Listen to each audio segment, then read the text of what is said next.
Welcome back, this is Feed Our Souls, of course. In this video we are going to be talking about synthesis slash fusion slash breeding, depending on what game you call it. Either way, this is one of the main mechanics of Dragon Quest Monsters, as it allows a lot of originality by allowing you to fuse or breed any two monsters within certain criteria in order to get plenty of different options, although they vary according to your game. So let's take a look at this in every single game and do a nice little discussion about how they evolved over the series. So obviously we'll start at the very beginning, that being Shin Megami Tensei. Bet you weren't expecting that. Shin Megami Tensei was the first creature collector game, before Pokemon even, and actually introduced the concept of fusion in a game like this, where you're able to fuse demons for different results.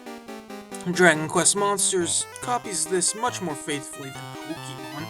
No problems against Pokemon, of course. But it changes enough to remain a fairly original concept. In the very first Dragon Warrior Monsters game, the concept is breeding, where you can breed any two monsters as long as they are opposite genders. Now that might seem like it's a problem, but at the same time, if you have two women, you can't adopt a monster in the Dragon Quest Monsters series, as much as I hate to say it.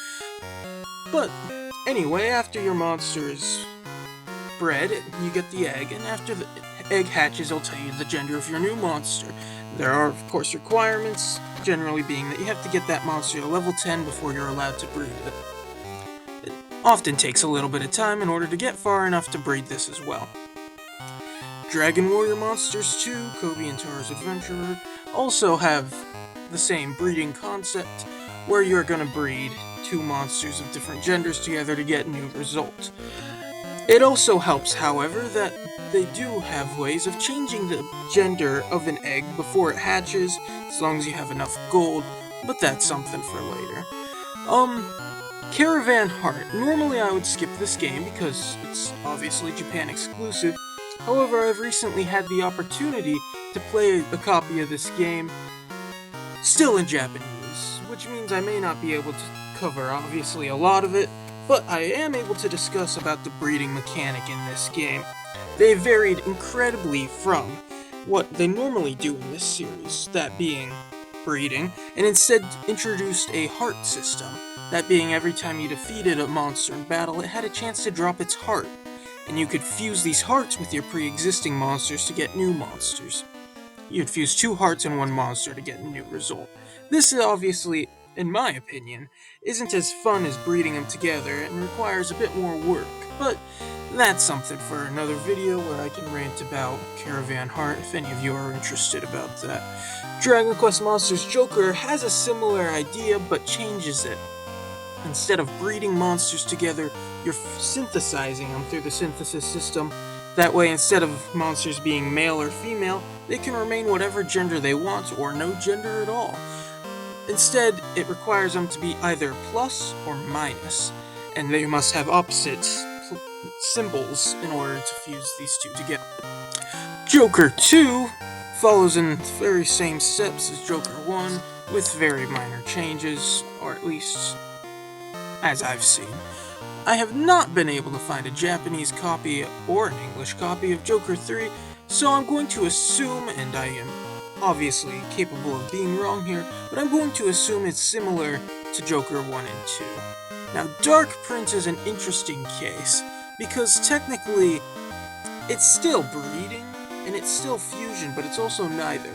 Both genders and plus and minus symbols are completely removed, and instead you can fuse any two monsters regardless of whether or not they're opposite genders or anything like that. So in that case, this offers a much larger range of freedom in order to determine what monsters you want, allowing you to get up to 5 to 10 different monsters just by putting two of any kind together.